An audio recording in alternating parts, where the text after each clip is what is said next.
Tidak mungkin Pak, ini hanya tangan dibungkus dengan kulit, dibungkus dengan daging, dengan tulang, dengan darah, ini bisa ngangkat. Pikir pakai akal. Gak mungkin. Bapak-bapak pundaknya itu bisa ngangkat beras 50 kilo. Gak mungkin. Oh, ternyata kita dibisarkan oleh Allah. Oh, ternyata Allah yang memampukan kita. Kita tidak punya daya upaya. Contoh, ya kalau nyawa dicabut, mana bisa ngangkat ini Pak? Ini nggak bisa diangkat. Jadi fungsinya itu buat. Ternyata ketika kita disenter oleh cahaya penerang, barulah kita tahu siapa diri kita. Diri kita, oh ternyata lemah. Kenapa lemah? Masih kita berpikir bagaimana besok, sedangkan besok itu belum tahu bagaimana besok. Tapi kita sudah mengira-ngira, sudah menduga-duga, oh besok, oh dapur saya ini besok tidak punya uang untuk dapur, coba toh itu masih mikirin.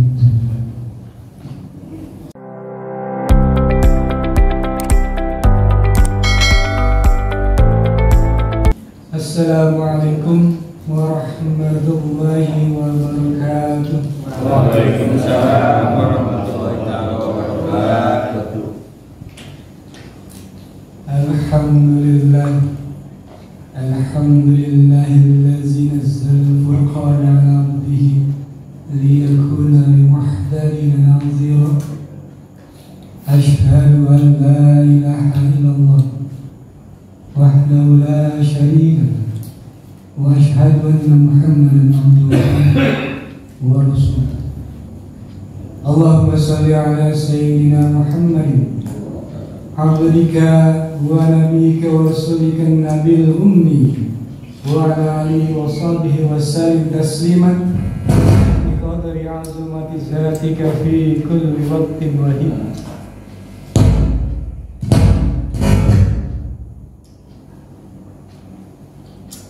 قال الله تعالى في كتاب الكريم وهو أصدق القائلين يرفع الله الذين آمنوا منكم والذين أوتوا العلم درجات الآية. وقال رسول الله صلى الله عليه وسلم طلب العلم فريضة على كل مسلم والمسلم. وقال Syekh Mu'ta'ilah al-Iskandari arih nafsaka minat tadbir. Wa qala aydan inna allaha wa malaikatahu yusalluna 'alan nabi ya ayyuhallazina amanu sallu 'alaihi wa sallimu taslima.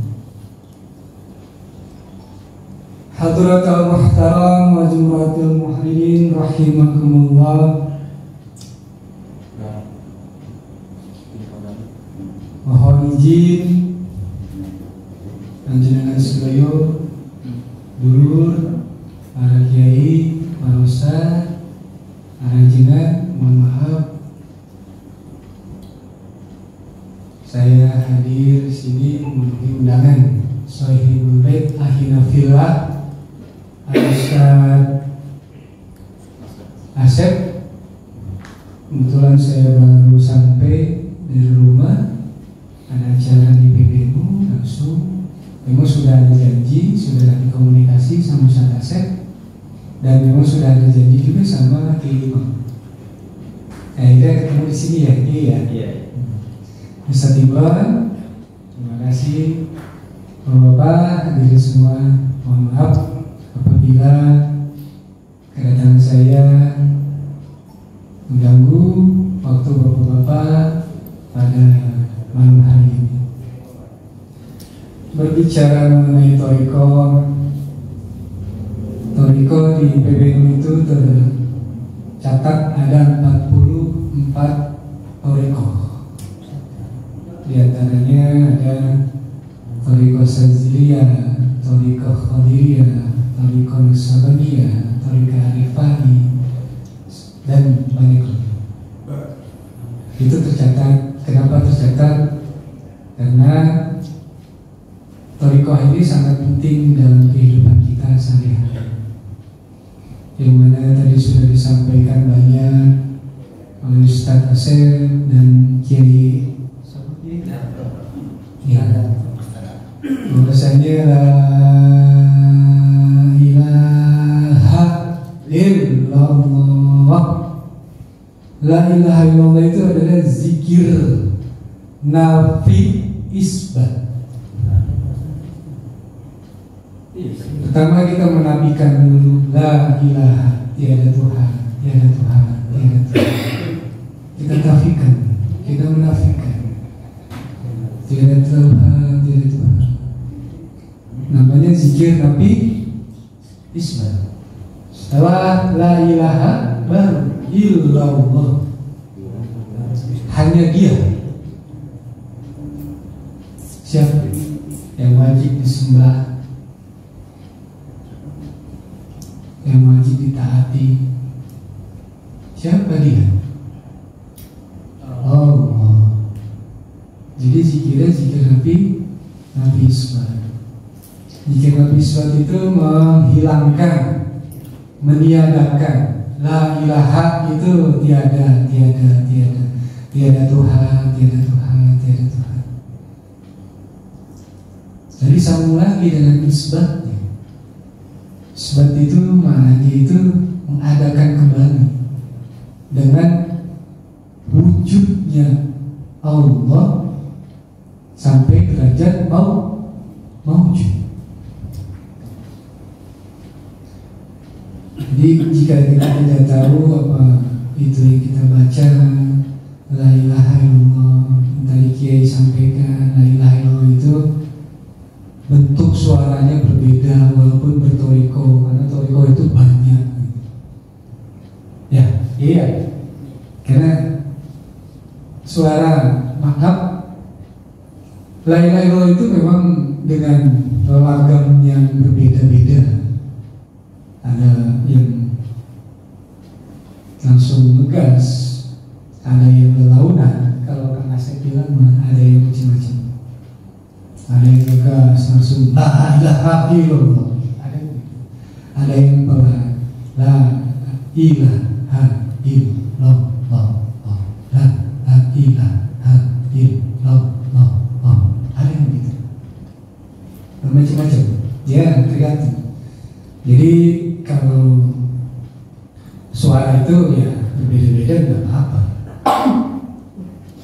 Jadi bukan menurunkan kaidah itu, tapi suara kentut aja beda-beda. Ada yang besar, ada yang kecil. Ya tergantung. Jadi jangan sampai nanti kita membaca la ilaha illallah itu hanya sampai kepada apa yang kita baca. Sedangkan tiada Tuhan itu yang dimaksud itu tiada Tuhan. Ada Tuhan, ada Roh, ada Allah gitu. Jadi menafikan itu menafikan Tuhan, tiada Tuhan, tiada Tuhan. Siapa Tuhan itu? Illallah, kecuali Allah. Jadi paham ya? Kalau nggak paham, ya nggak tanya lain ya.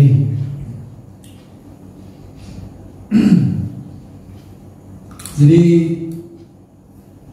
thariqah itu adalah menjalankan perjalanan para waliullah. Jadi kita berjalan dalam perjalanannya waliullah. Jadi kita berjalan itu berjalan dalam perjalanannya waliullah. Kenapa seperti itu? Karena berthariqah. Karena berthariqah itu ada gurunya, ada mursyidnya, ada pembimbingnya, ada yang mengarahkan. Jika tidak diarahkan, tidak dibimbing, gurunya syaitan. Karena semua thariqah itu ada musik, ada guru, ada musik kamil, mursyid yang sempurna lagi menyempurnakan. Jadi kenapa kita harus perlu bimbingan guru, bimbingan musik? Karena orang tua kita itu membawa kita dari atas ke bawah. Tugasnya guru membawa kita dari bawah ke atas. Kalau cuma dari atas ke bawah itu dibawa sama orang tua, lalu kita nggak punya guru musik kamil, lalu siapa yang membawa kita ke atas? Itu Pak. Kita harus berthariqah. Jadi pentingnya berthariqah itu kita dibawa kepada hadirat Allah. Jadi kita bisa dipisahkan oleh Allah, jadi usul ilallah, usul ilallah, usul ilal habibbi, sampainya murid kepada Allah lantaran bimbingan guru. Kalau nggak ada guru nggak bisa, nggak akan sampai. Tapi guru yang mana dulu yang harus diikuti? Karena guru itu ada dua, guru am dan guru khos. Guru am itu ya kita kecil belajar ikro, belajar alif bata, itu belajar cara wudhu itu. Tapi kalau guru khos membawa jiwa kita itu kepada hadirat Allah. Man arafa nafsah faqad arafa rabbah. Siapa yang tidak kenal dirinya pasti tidak kenal dengan Tuhan. Kita nggak bisa Pak belajar sendiri tanpa guru. Jadi kalau kita berthariqah gini, berthariqah itu contoh seperti saya megang senter nih. Ini saya pegang senter. Di sana gelap posisinya, tidak ada cahaya lampu, tidak ada penerangan. Seorang musik itu membawa senter, membawa penerang, dinyalahin trek, kamu di sana tuh kelihatan. Gitu. Jadi ketika dinyalakan oleh musik kamil, barulah kita tahu, oh ternyata diri ini begini. Tidak mungkin Pak, ini hanya tangan dibungkus dengan kulit, dibungkus dengan daging, dengan tulang, dengan darah, ini bisa ngangkat. Pikir pakai akal. Gak mungkin bapak-bapak pundaknya itu bisa ngangkat beras 50 kilo. Gak mungkin. Oh ternyata kita dipisahkan oleh Allah.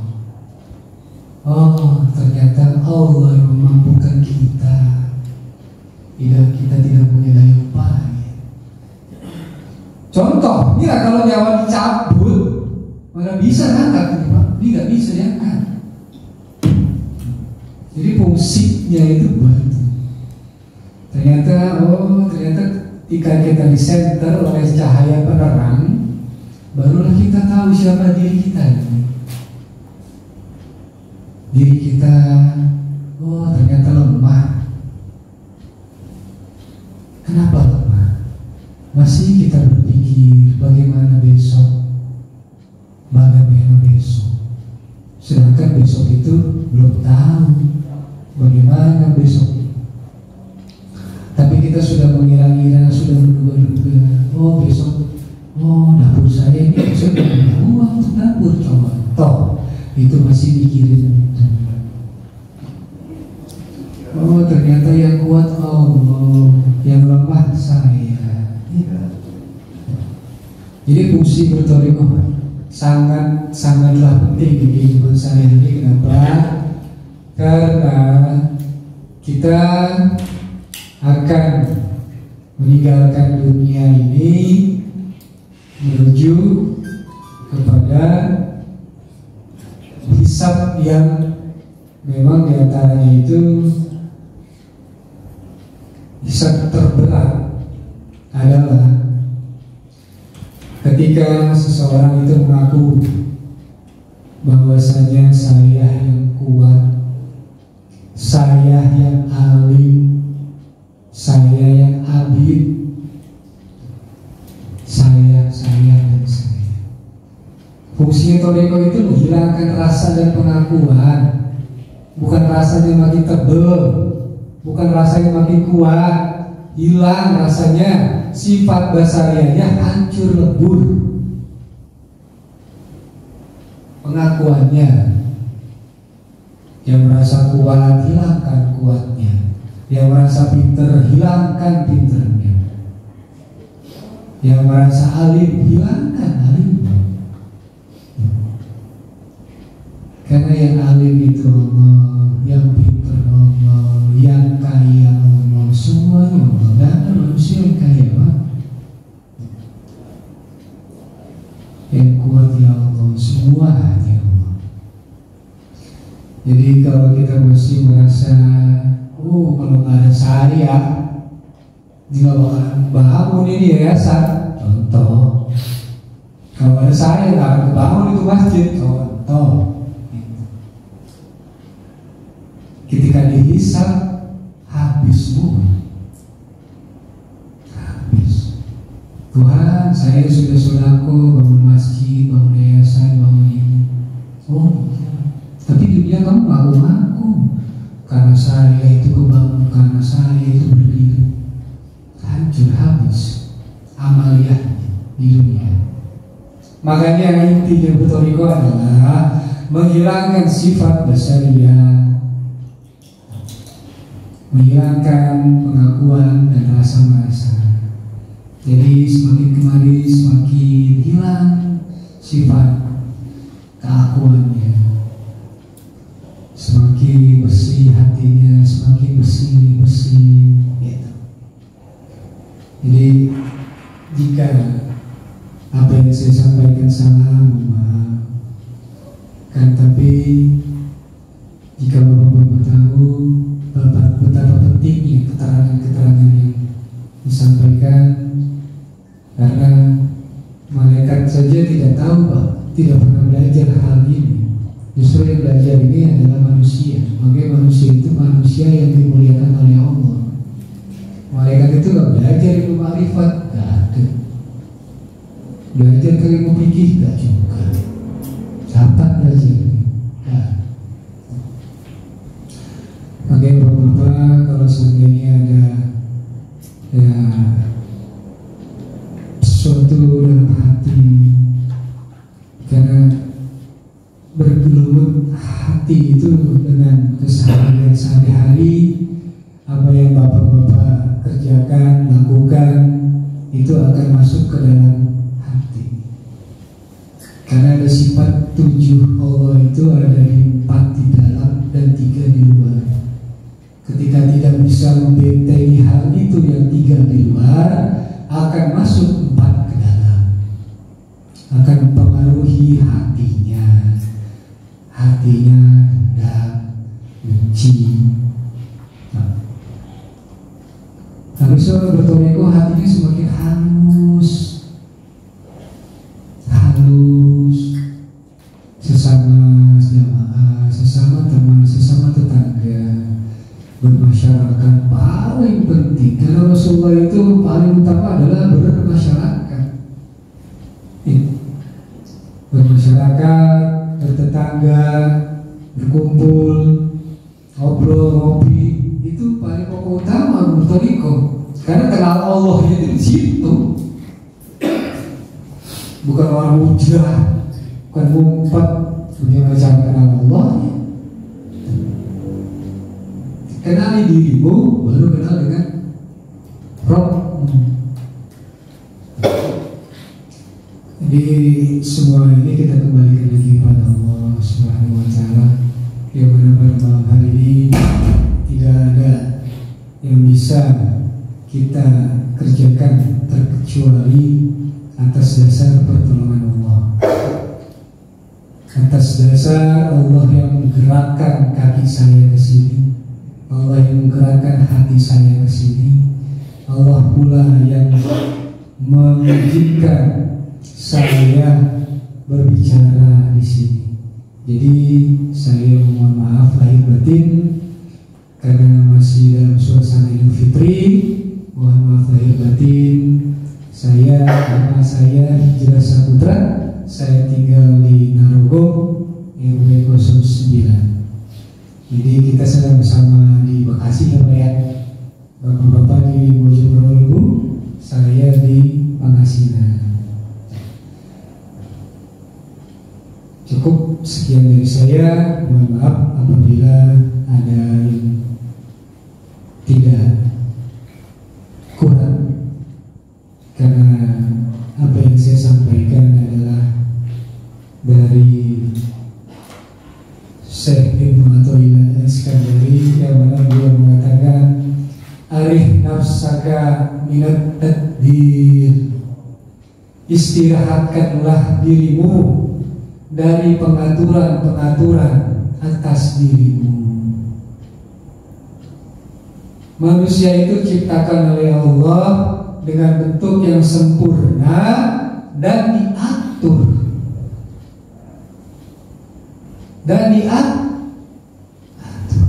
Jangan kita ngatur diri, malah nggak sanggup.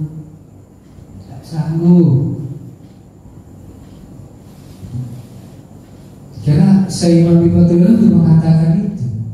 Arih nafsaka minat tadbir, istirahatkanlah dirimu dari pengaturan-pengaturan atas dirimu. Jadi jangan sok ngatur. Matahari bulan aja Allah yang ngatur. Kalau mereka yang ngatur sendiri, benturan Pak. Kata matahari, tak dulu, gue belum puas. Kata bulan, waktu gue nih terbit. Nggak bisa, berantem mereka. Kalau yang mengatur mereka sendiri. Matahari dan bulan itu diatur oleh Allah. Jamnya matahari terbit jam berapa, terbenamnya jam berapa, bulan terbit jam berapa, terbenam, itu diatur oleh Allah. Apalagi diri ini diatur sama Allah. Istirahatkanlah dirimu dari pengaturan-pengaturan atas dirimu. Itu kata Syekh Imam, bukan kata saya. Itu saya cuma menyampaikan aja Pak. Karena beliaunya ada di luar, saya menyampaikan gitu. Diistirahatkan dari pengaturan-pengaturan, jangan merasa ngatur. Itu karena orang bertorikoh itu adab tertinggi, tidak boleh ngaku-ngaku.